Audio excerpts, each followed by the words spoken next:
the people that get screwed over the most are working people, working class people, poor people, who they're not on Twitter all day. They don't know, they didn't see that there's a curfew going out. They're trying to go home. They're trying to get back from work. They're trying to live their lives, which is hard enough as it is, because they're probably not making enough. They probably don't have good health care. They probably have other people to take care of. And now they have to deal with this wave of armed fascist maniacs fucking up their commute. So all you guys and gals listening, if you want to get involved in politics and no one's returning your call, well then form a super-PAC. I mean, to be funny, but when you form a super-PAC, you have money, that runs the roost. We have a saying that the company has to win them all. We only have to win one. And sometimes it takes 2, 3, 4, and 5 times before the workers finally said, you know what, enough is enough.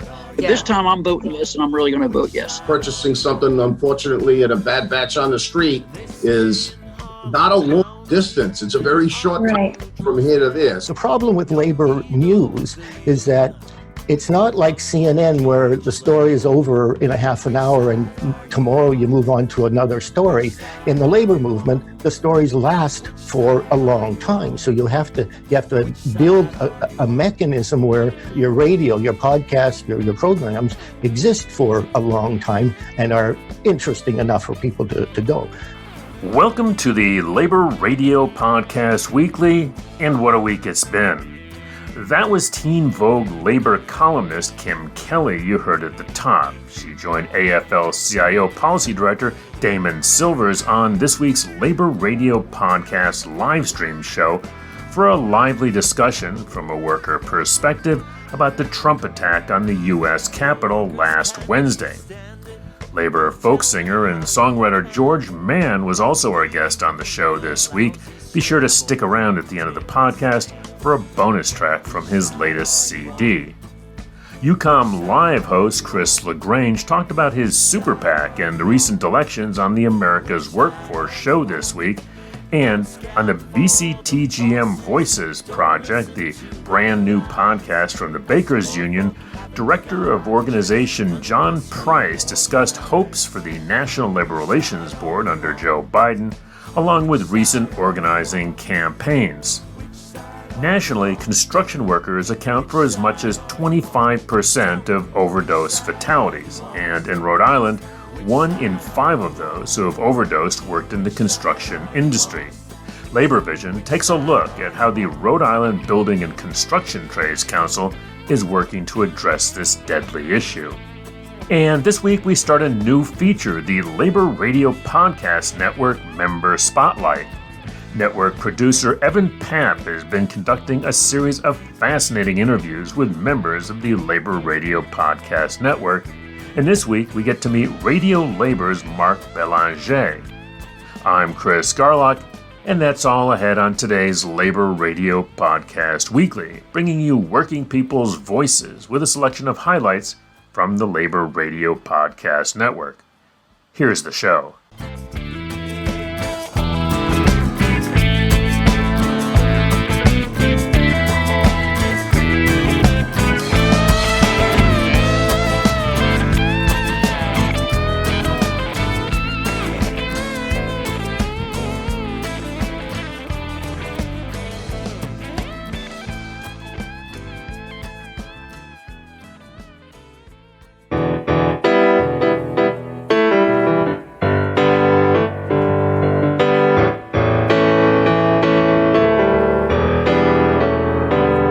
You better listen, my brother, 'cause if you do, you can hear their voices still calling from across the years. And they're crying across the ocean, they're crying across the land, and they will until we all come to understand. None of us are free, none of us are free, none of us are free, if one of us is chained, none of us are free. None of us are free, none of us are free, none of us are free, if one of us is chained, none of us are free. There are people in darkness. Welcome to our Labor Radio Podcast Weekly's live stream, our first of 2021. And we weren't sure we were going to open this week, but boy, am I glad we did. Good call. I am Chris Garlock. I'm the host of Union City Radio, and I am here in the nation's capital. My co-host today, Jeremy Waugh. He is the host of the Break Time Breakdown over there. Well, you tell him where you are, Jeremy. I'm safe over here in Louisville, Kentucky. Safe as you can be in Louisville anyway, right? Yeah. All right, we got a lot to cover and probably not enough hours in a day to cover all of it. So let me welcome our terrific to help us put everything in perspective and show us a way out. First of all, somebody I've been reading for quite a while now, and I'm real happy to have on the show, Kim Kelly. She is the labor columnist for Teen Vogue, which we're going to talk about in a sec. But first of all, labor columnist is a vanishing breed, and Teen Vogue, not exactly where you'd think to find something like that. So we're going to talk about that in a second. But also, a longtime friend of mine, works up on the 8th floor at the AFL-CIO, and that, of course, Damon Silvers, Director of Policy and Special Counsel for the AFL-CIO, which was actually ground zero for the last fun we had in DC last year. Damon, let me just start with you. Normally we're downtown. We would be downtown normally on a Wednesday. Give me your reaction to the events in the Capitol today. Chris, let me just say what a thrill and an honor it is to be on this show with Kim, who's like such a tremendous, positive, surprising presence in the discourse about work in our country. And I'm just thrilled to meet you virtually and honored to be with you. We blush over here in Philly. Anyway, having said that, the real issue here is the attack on our democracy. This wasn't just any day on Capitol Hill. This was the day in which the ballots, the properly processed ballots representing the will of the American people expressed constitutionally through the process by which we elect our president, were being counted. And it was clearly the intent of the people involved here to prevent that counting from happening, right? And you can't imagine a more direct attack on the Constitution of the United States, on the notion of a democratic republic. All right, Kim, let me go to you for your reaction. I mean, honestly, this was always going to happen. They have been planning this openly and with the support of the president and his cronies for months and years. This shouldn't come as a surprise. Like, they told you they were coming. And the biggest surprise that I think a lot of people who maybe aren't as used to engaging in direct action and protest experience was seeing that the police treated them with kid gloves. And anybody who over the summer had been to a Black Lives Matter protest, seeing the incredibly stark difference between the way that Black protesters of color, anybody who came out for that cause were treated, as opposed to these white nationalist like militants who stormed the Capitol armed, shot some. So I'd like to go to more of a worker perspective, and then I also want to talk about the Biden administration. Damon, your thoughts? Well, working people often take it on the chin in any kind of situation like this, or I don't know what there is exactly like this. But it's also true that, you know, when President Trump began to threaten not to obey the results of the election, the AFL-CIO said that ultimately working people, democracy is ultimately defended by the determination of working people to defend it. Kim, your most recent column is what the labor movement wants from a Joe Biden administration. And one of my favorite quotes is, having a Democrat occupying the hot seat, that would be Mr. Biden, is much better for U.S. workers than the alternative. But let's be clear, a wet dish rag would still be better than what we ended up with last time. Good stuff, Kim. I don't have that much faith in the whole electoral thing anyway. I couldn't tell. But I mean, as Damon was saying, when it comes to, even we're talking about today, right? The people that get screwed over the most are working people, working class people, poor people, who they're not on Twitter all day. They don't know, they didn't see that there's a curfew going out.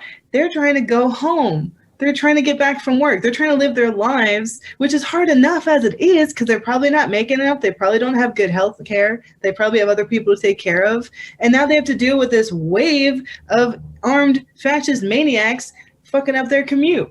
Like all of this like brutalist political theater, it hurts working people and poor people the most, even the ones that aren't even trying to be involved. And that's something that happens so often when it comes to what our government and like the grand political theater gets up to. The people who need the most help are inconvenienced and harmed the most, while other people are giving speeches and waving flags and pretending they have all the answers. Clearly, they don't know shit, because look at where we're at.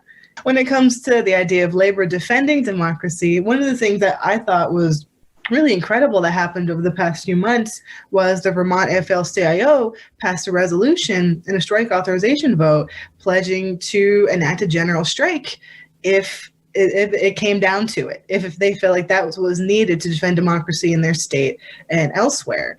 And honestly, I kind of want to text the president and be like, yo, so how do you feel about all this, my dude?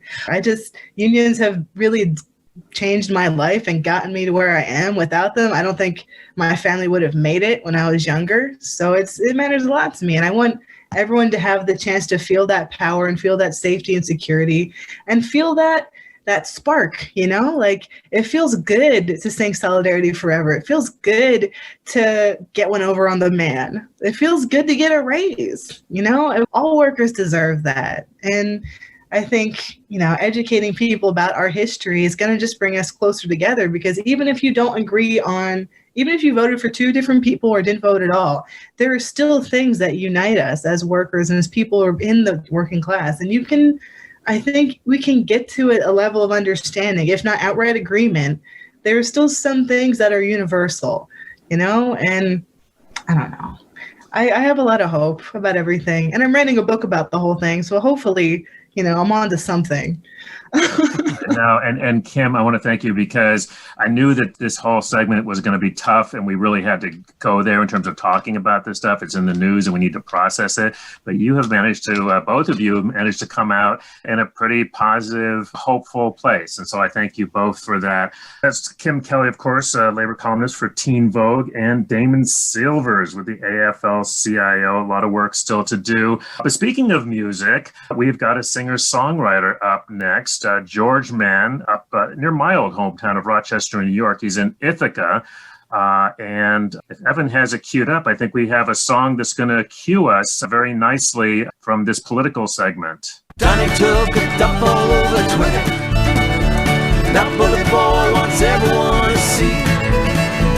It's 3 a.m., but Donnie, he's no quitter. He's pumping out that crap to you and me. Down here on the farm, we're all watching with alarm, 'cause there ain't nowhere that we can run away from that hurricane of hate. That's how he communicates. Can't wait to see just what he'll spew today. Donnie took a dump all over Twitter. Now Bullet Boy wants everyone to see. It's 3 a.m., but Donnie, he's no quitter. He's pumping out that crap to you and me. I am just a simple man. I thought I had a plan. It was a minivan and a picket fence for me. Now I'm standing in this mob, one more guy without a job, and those stupid tweets don't bring me no relief. Donnie took a dump all over Twitter. Now Bullet Boy wants everyone to see. It's 3 a.m., but Donnie, he's no quitter. He's pumping out that crap to you and me.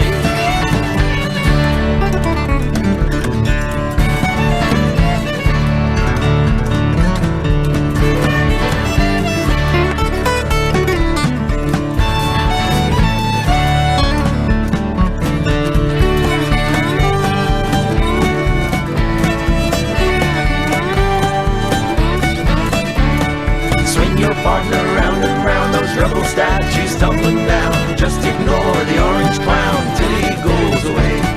When he posts another screed, just turn off your Twitter feed. Willpower's all you need. Come on now, let's play.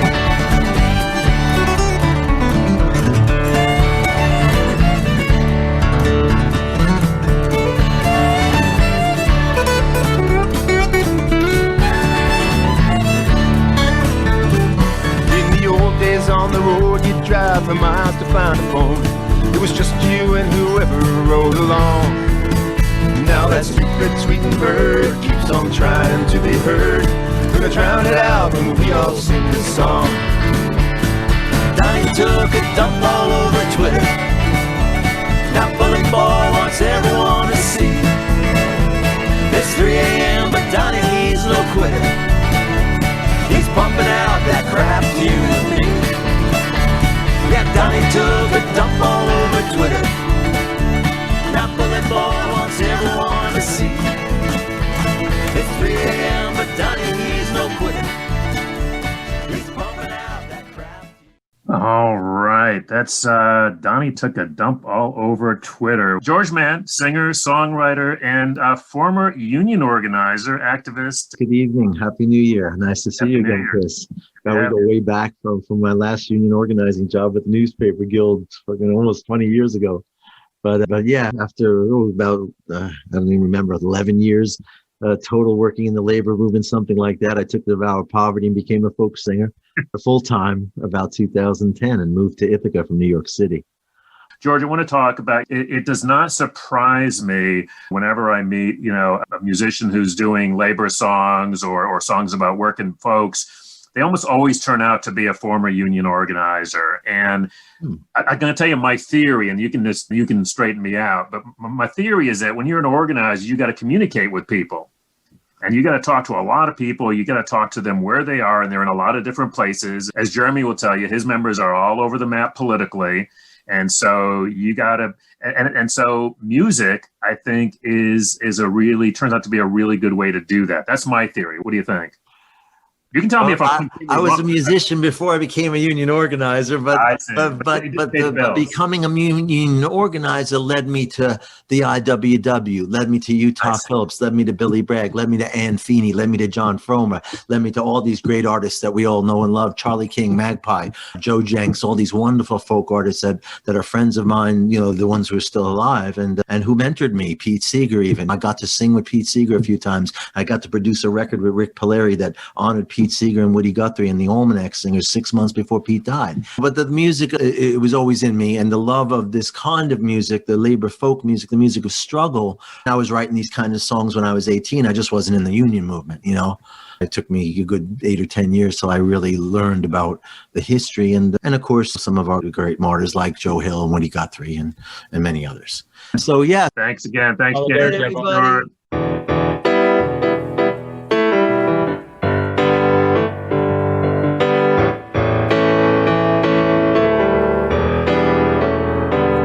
You better listen, my brother, 'cause if you do, you can hear there are voices still calling from across the years.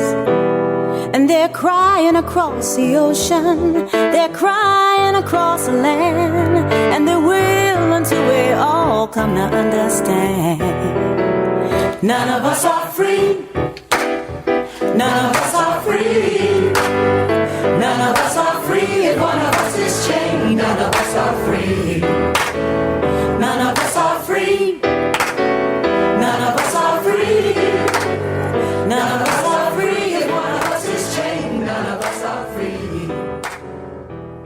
There are people in Welcome to the America's Workforce Radio Podcast, the flagship production of the American Workers Radio and Podcast Network, where organized labor and its never-ending fight to protect the rights of the American worker come first.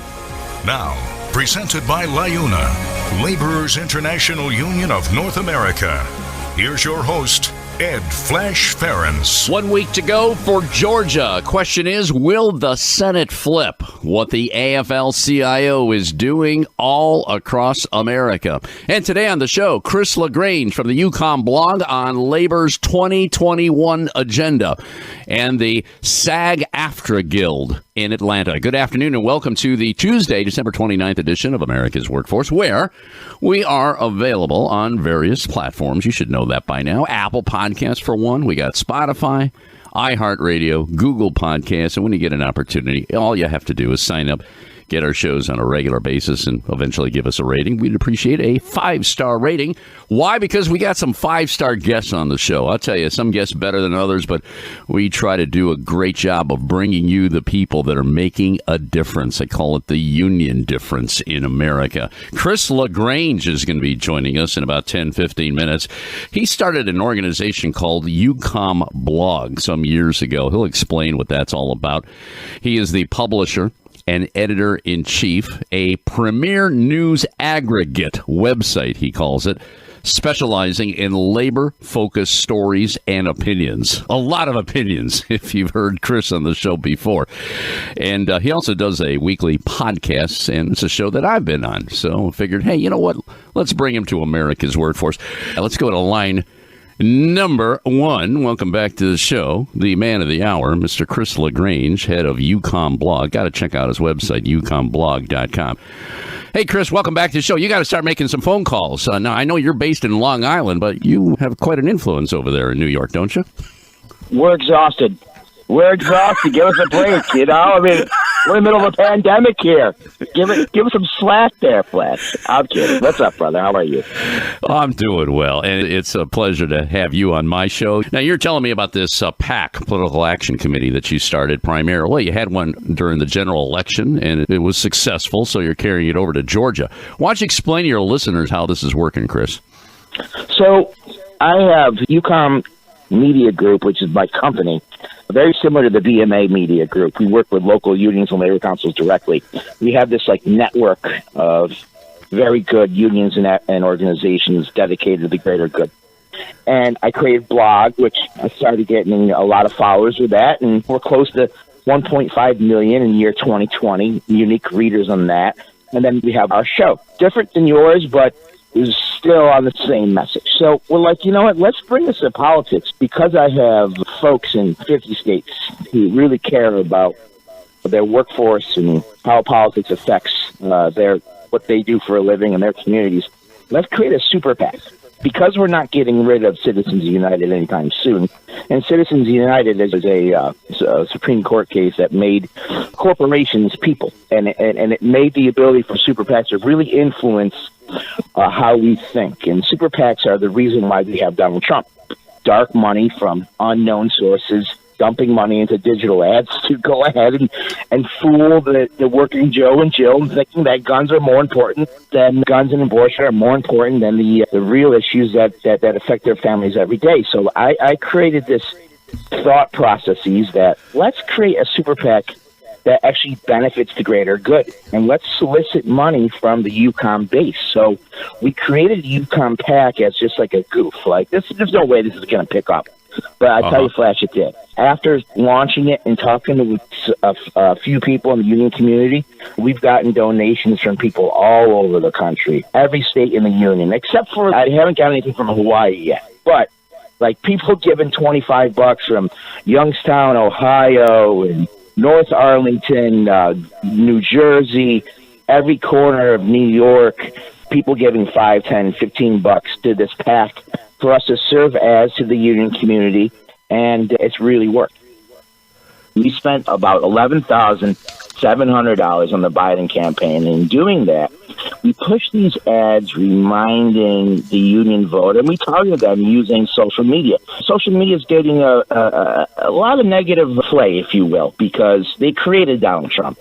They are allowing hate groups to have a platform, and they're deregulated. So we decided, let's go ahead and promote positive messages to the union household. And as a result of all the money that we raised, 604,000 people saw these 5 unique pro-union, pro-Biden ads, which we think really helped build the blue wall.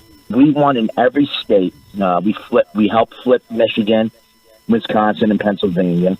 Minnesota stayed blue, and we had an influence on that. Unfortunately, in Ohio, we didn't win that one. Some folks there are still drunk on Trump, but they're sobering up, Flash. Don't worry about it, brother. It's okay. But 267,000 people in Ohio saw our UCOMM PAC ads, reminding them that Biden is our candidate, energy jobs should be green, and energy jobs will be green and will be union under Biden. Without him, we won't have that. We gave the record of Trump's attacks on organized labor and so on and so forth, and we were successful in doing that. And that's why I think people still continue to give, and why we're getting support from national and international unions to boot. Hopefully that game plan will make a difference in Georgia 1 week from today. It sounds good. You were telling me off the air you feel pretty good. You think the Dems are going to win this one? Yeah. Being in the Georgia game, there's a lot of super PACs that want to be involved in that, and they are. What's cool about being a super PAC, to all you guys and gals listening, if you want to get involved in politics and no one's returning your call, well, then form a super PAC.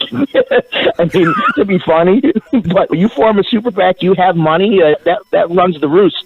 You just got to make sure how to run digital marketing, and then all of a sudden you have your own super PAC. I'm just kidding, but really, because of our success with the general election and getting 604,000 reads and shares on the 5 ads that we created to the union households supporting Biden, let's get in on this game in Georgia. And in doing so, I talk to people at many levels about our idea, which is workers talking to workers.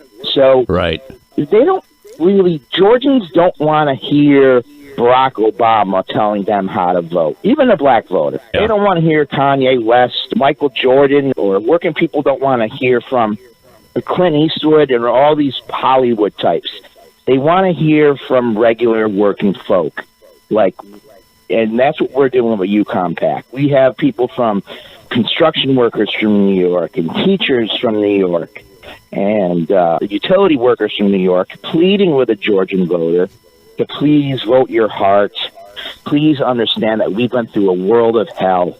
And if you stay a red state and vote for the ruling class's candidate, Biden was great, and thank you for doing that, but you need to take it one step further and flip your state and put your 2 senators in who are blue, because then we can get the PRO Act. And the PRO Act will make right to work illegal. So, Kris, you take care. Love having you on the show. Great analysis of what happened in 2020 and a kind of a glimpse into 2021. You keep up the fight, my brother, and let's talk in the new year. How's that sound?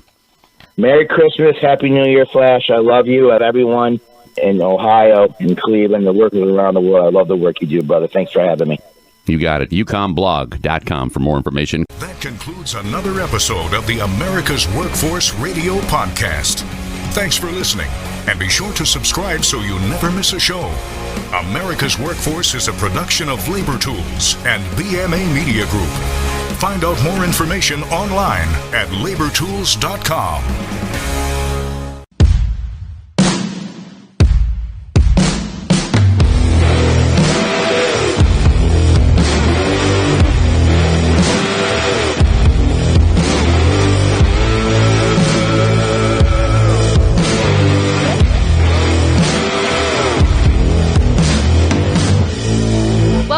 BCTGM Voices Project, a podcast highlighting the real people who make up our union, the bakery, confectionery, tobacco workers, and grain millers. I'm Michelle Ellis, Director of Digital Media. I will bring the work of our union to you through monthly interviews with the BCTGM's hard-working leaders, organizers, and everyday members. This is the BCTGM Voices Project.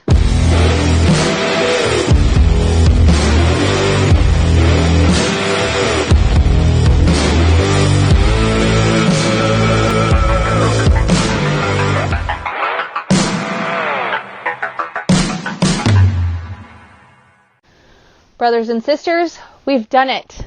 The first official episode of the BCTGM Voices Project is here, and I can think of no more perfect person to interview first than John Price, our International Director of Organization.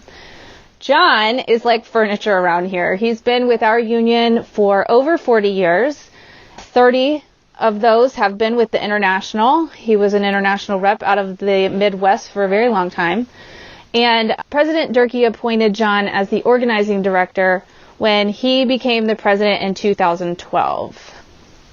In this episode, he discusses some big wins we've had this year, as well as a few losses, which, as he says in the interview, we never walk away from completely. With that, here is John Price. Michelle, this has been a crazy year with this pandemic. I can tell you, we started 2020 out with a nice victory. And as of right now, we'll be ending it with a nice organizing victory as well. The biggest one was Hearthside Food Solutions in Macomb, Ohio. We've tried 2 other times, back in 2002, and then we had a rerun election that didn't happen in 2011.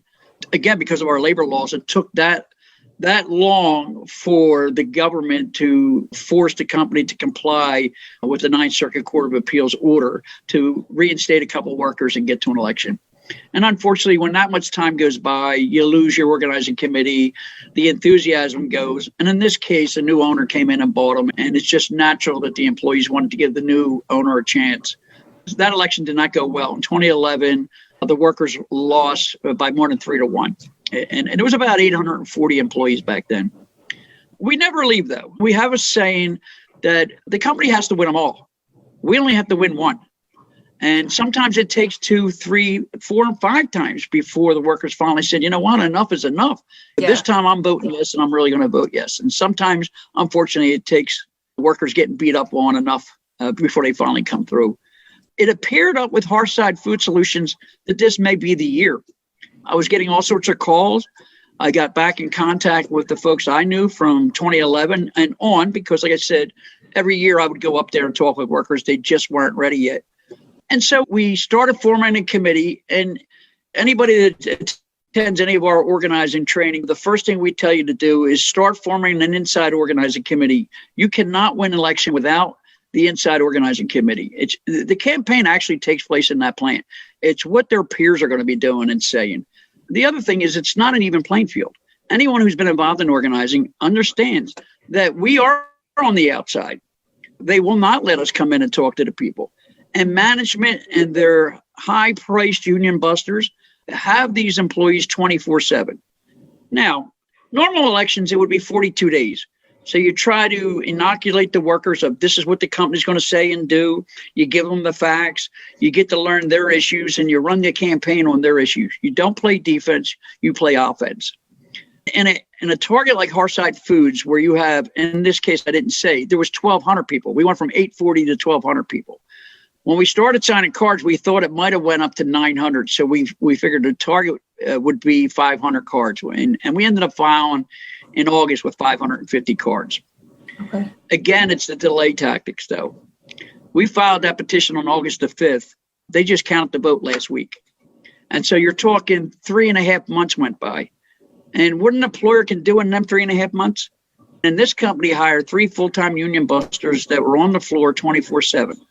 Yeah. And you got to understand the overwhelming majority of these places that we're trying to help the workers at have no idea what the union's about, let alone what our organization's about. They may have heard about some other unions. You always hear, oh, that wasn't a good union. They don't know about the BCTGM and the great record that we have and the good contracts that we bring for our members. And so during that 3.5 months, these union busters really worked hard on the employees on the floor. Then fear is the biggest obstacle. The biggest union busters out there, Marty Levitz is the godfather of union busting. And he always said that his job is easy. He makes millions of dollars because he knows fear is already inside the facility. It's just capitalize on that. But let's face it, when people call us, they're mad. They know they need to organize and get a contract. But when a company says you can lose what you have now, or if there's a threat of being terminated, then that worker says, you know what, things are bad, but if it was really that bad, maybe I just quit. Or it's bad, but I'm afraid I'm going to lose something. And that's how they take the votes away from you. And so it's so important to try to inoculate workers that this is going to be said and done. And let me tell you, I had a great team up in Macomb. They did all that. They inoculated the heck out of workers. Again, you're talking 1,200 people, some of them working 12 hours, some working 8 hours. And you may have educated them one day, and then the management and union busters come out with some low down BS, and then you don't get the opportunity to talk to that person. Again, that's why it's so important to get a strong committee, start building that foundation up right, and always try to get your list first too. All right. Thanks for taking the time today. I know you're super busy. Thank you. This was fun. All right. See you, John. If you found this content valuable, please consider sharing it on your own social media pages and be sure to tag us. We are BCTGM on Facebook, Twitter, and Instagram. For more on the activities of the BCTGM, go to bctgm.org.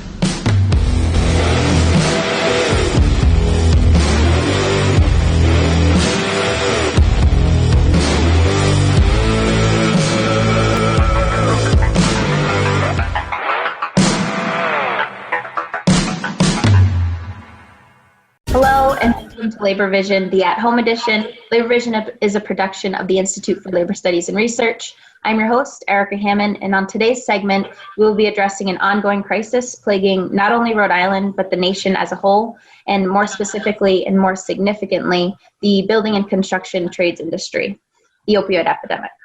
And here to help me do so is President of the Rhode Island Building and Construction Trades Council and Business Manager and Secretary Treasurer of the Rhode Island Laborers District Council, Michael Sabatoni.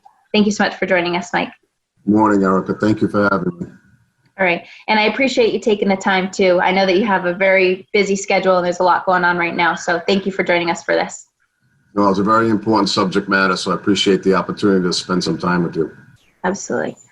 Now, I know that the conversation around the opioid epidemic, specifically in the Construction Trades Council and how it's hitting and impacting it so significantly, it's been a conversation that's being had in Rhode Island for a long time, for multiple years now. And I know that I've been to a few of those lunch and learn seminars that you guys have been doing for the last few years, how this conversation all began. We were right at the onset of this crisis. We were at it right at the beginning, just due to the nature of the services that the men and women that we represent in the construction industry provide. Usually itself, unfortunately, from time to time where people get bumps and bruises, and there are issues where we need to mitigate pain in our industry. And so our industry was really adversely affected by this crisis right at the onslaught. Recognized it right away, and that's why we've been addressing the issues with the lunch and learn seminars and a whole bunch of different approaches that we've taken that are a departure from the way that the industry might have dealt with a crisis like this or addiction like this in the past, and have had a sea change in our industry on how to deal with it. Unfortunately, last year, 1 in 4, think about this, 1 in 4 of the opioid deaths in Massachusetts and Rhode Island was a construction worker. Wow. That's pretty alarming. Yeah, absolutely. And I know that it goes hand in hand with addressing the problem, addressing the stigma, is education. So through these lunch and learn seminars, I know you've been educating not only labor management, project managers, business representatives, members, myself, who's not in the construction industry at all, just in labor. So you guys have opened this up to all of labor. Can you talk about the importance of these seminars and educating such a broad population of people? So one of the things I think, obviously, we wanted to figure out was, okay, we identified the problem, we educated ourselves and got the best, the professionals, cast a wide net of people that come in and speak to us about what's going on and the trends in the industry, from the medical field, from first responders, from training instructors, you name it. We had people come in and address these seminars and the people that we've invited to address the issue. But all of that is good, and gathering all that information, all that knowledge is fantastic. But then you're going to need an action plan. And what are we going to do with all this information, and how are we going to turn the tide on the numbers that I just mentioned? And what was the real action plan that came out of it was obviously the education portion of it.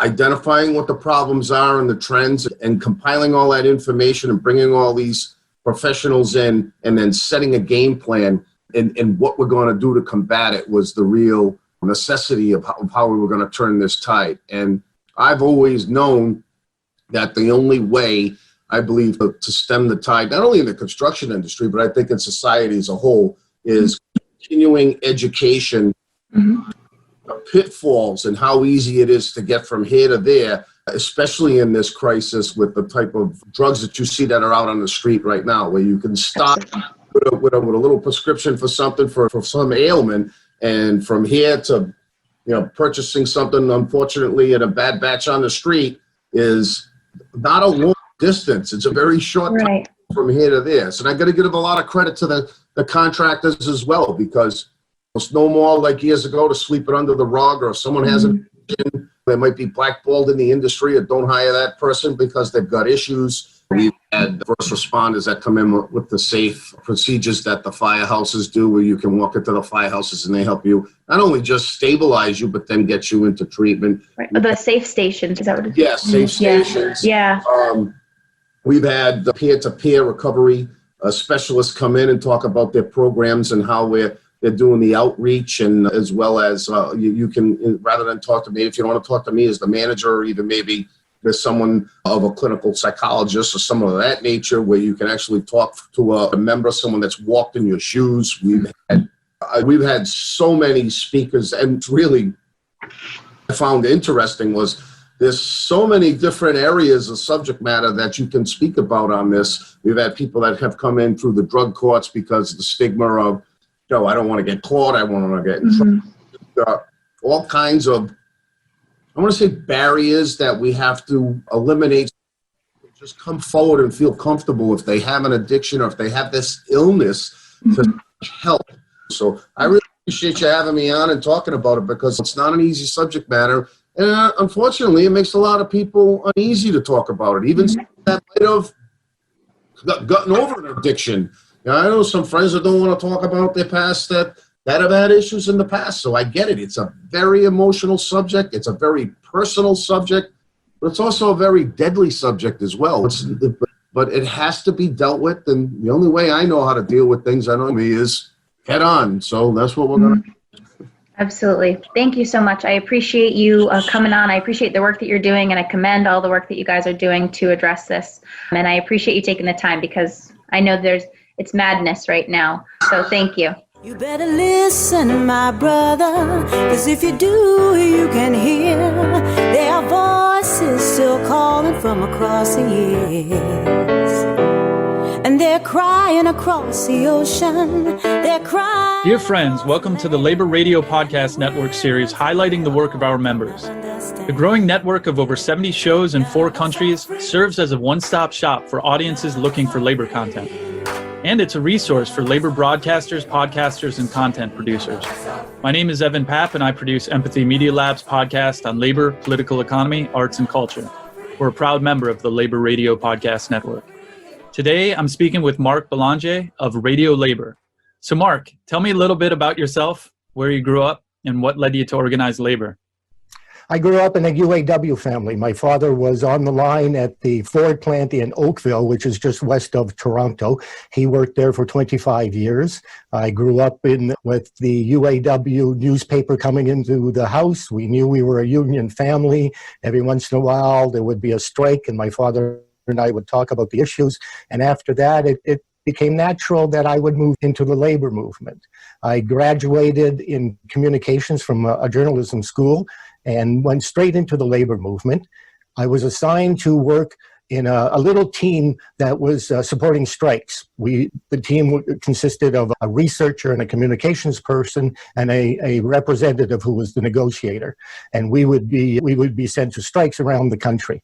In those days, I'm talking about the 1970s, it was the height of strikes in Canada. I'm not sure what it was in the United States, but I suspect probably the same. When the strikes ended, about 1981, I moved in to become the head of the computer department for the union. I did that for 15 years and then moved to Italy, where I became head of the United Nations Labor Education Program. So I've been busy in the labor movement. Leads me to my next question, because I didn't grow up with history in labor, and I wish I did, and I'm learning much later in life about the importance of the labor struggles coming before. But for those who may not be interested or aware of labor news, why do you think unions and organized labor are important and should be covered? The major point is that labor unions allow progressive ideas to be articulated.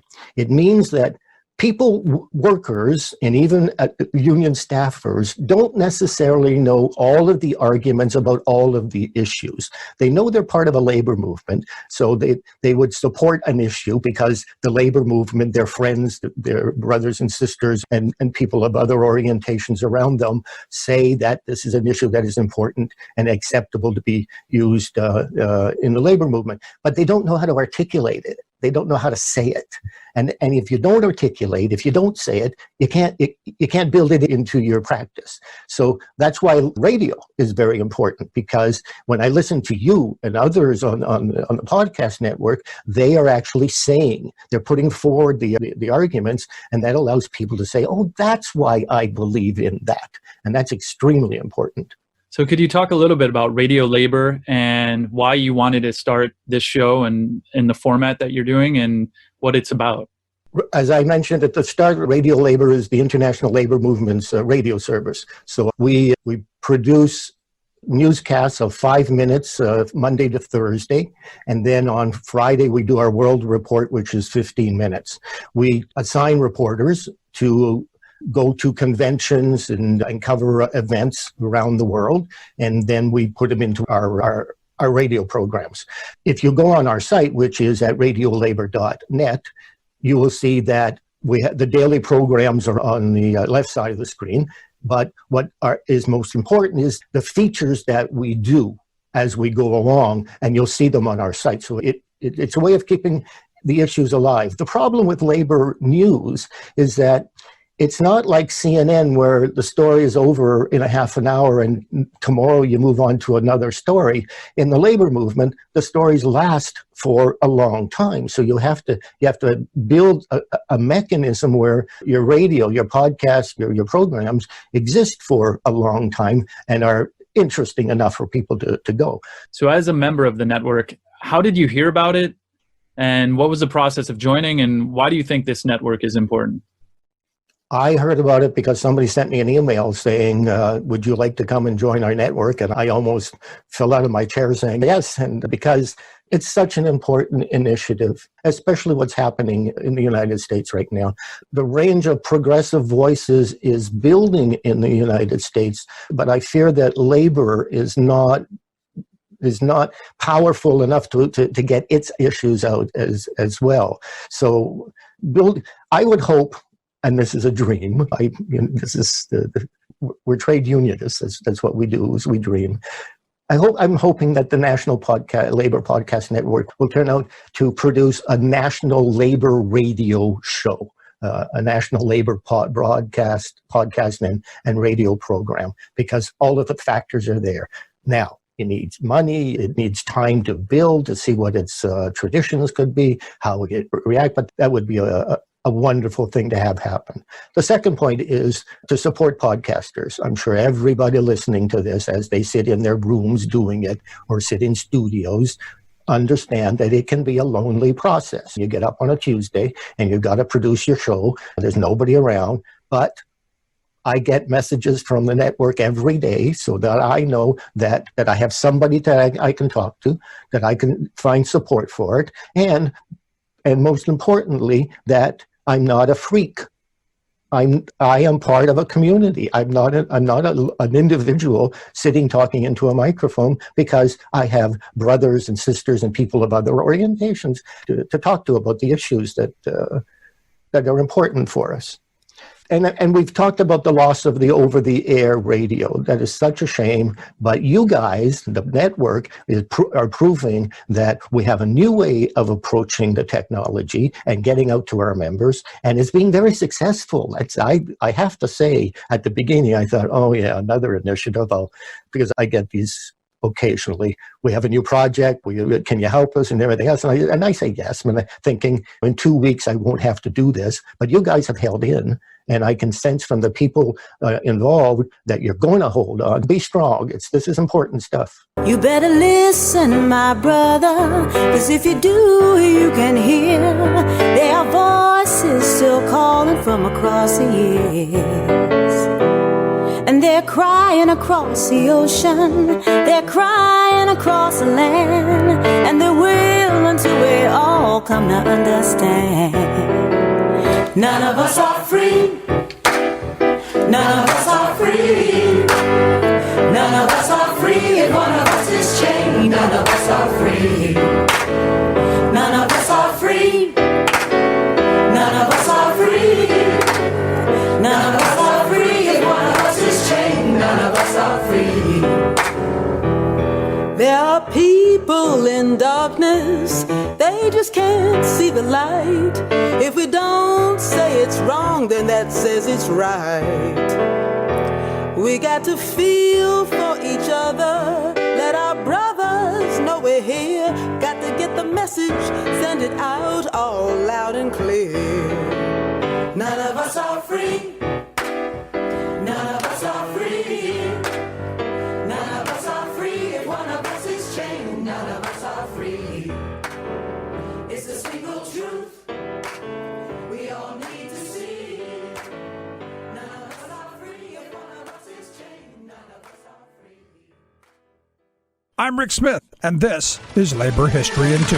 On this day in labor history, the year was 1922. That was the day Chicago building trades began to split over the much-hated Landis Award. The building trades had always enjoyed strong solidarity, built through years of sympathy strike action. By 1921, they were involved in a bitter dispute with the city's employers, who had been on the open shop offensive since the end of World War I. Contractors attempted to impose deep wage cuts and instituted a lockout when the building trades refused to go along. Judge Kennesaw Landis, who sent close to 100 IWW members to prison during World War I, arbitrated the dispute and issued his award that fall. Considered a major blow to the building trades, his award outlined 8 points on behalf of the employers. It imposed deep wage cuts of anywhere from 15 to 40%, practically abolished the right to strike, and undermined years of established work rules. As the Chicago Federation of Labor and Building Trades Council geared up for the fight, the employers created their own Citizens Committee to enforce the award.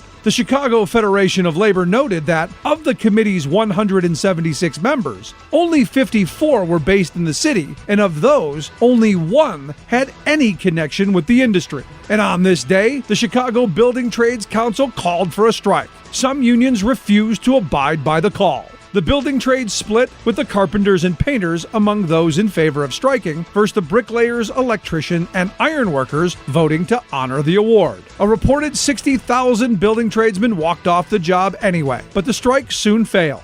The trades continued to erode the award's strength, and by 1926, many local agreements simply superseded its enforcement. Labor History in 2 brought to you by the Illinois Labor History Society and The Rick Smith Show.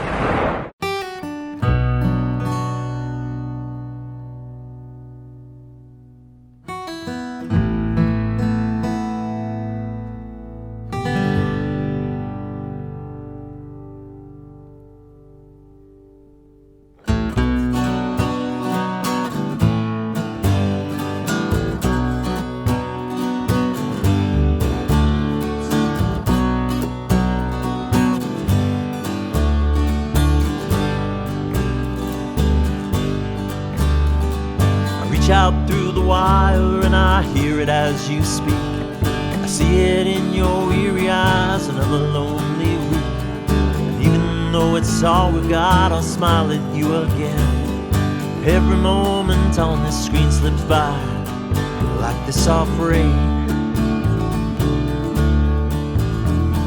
But I can see your sparkle there, and you've still got some fight. As I read my grievances, you say I'll be alright. You know that reassures me, so today I'm gonna start with a song in my head and a song in my heart. With a song in my head and a song in my heart. How can we make music when we're so far apart? I've got a song in my head and a song in my heart.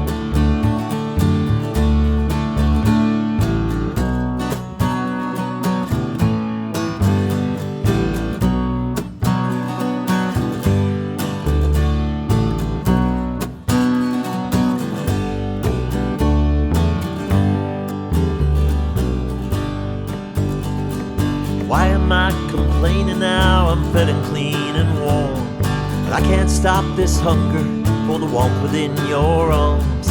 I don't know when I'll be back, might not be this year. So sing along with me today and brush away those tears. Yeah, I can see your sparkle there, and you've still got some fight. And as I read my grievances, you say I'll be alright. You know that reassures me, so today I'm gonna start with a song in my head and a song in my heart. With a song in my head and a song in my heart. How can we make music when we're so far apart? I've got a song in my head and a song in my heart. Got a song in my head and a song in my heart. I've got a song in my head, got a song in my head and a song in my heart. Got a song in my head. Come all of you good workers, good news to you I'll tell of how the good old union has come in here to dwell. Which side are you on? Which side are you on? Which side are you on? Which side are you on? My daddy was a miner, now he's... That's it for this edition of the Labor Radio Podcast Weekly, our roundup of highlights from some of the more than 80 labor radio shows and podcasts that make up the Labor Radio Podcast Network. We've got links to all the network shows at laborradionetwork.org, including complete versions of the shows you heard today, which I strongly urge you to check out. And you can also find them by using the hashtag LaborRadioPod on Twitter, Facebook, and Instagram. Our music this week included Which Side Are You On? Donnie Took a Dump All Over Twitter, and A Song in My Heart, all by George Mann. Find out more at GeorgeMann, that's MANN.org. Labor Radio Podcast Weekly was edited by Patrick Dixon and Evan Papp, produced by me, and our social media guru, as always, is Harold Phillips.